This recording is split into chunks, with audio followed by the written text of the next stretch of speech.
Welcome. In front of me is an Itel S24 and today I'll show you how you can hard reset this device through settings.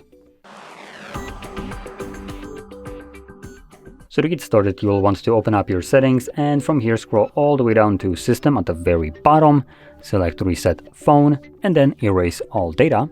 This will present you with a list of data that will be removed by this process, which importantly includes things like music, photos and user data. That includes all user data. So if you have anything of that sort that you'd like to preserve, make a backup copy of it to something like, for instance, your computer. Once you have done so, you can progress further, or you can also obviously progress further if you don't want to back up anything. You can select Erase All Data.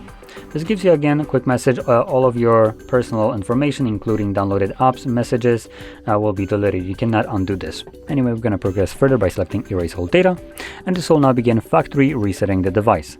Now this process will take about probably 2-3 minutes to finish up, and once it's completed, we will be presented with Android setup screen. So I'll be back once that is visible for me.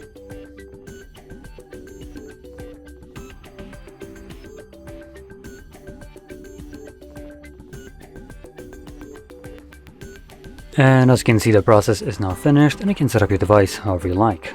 So if you found this very helpful, don't forget to hit like, subscribe, and thanks for watching.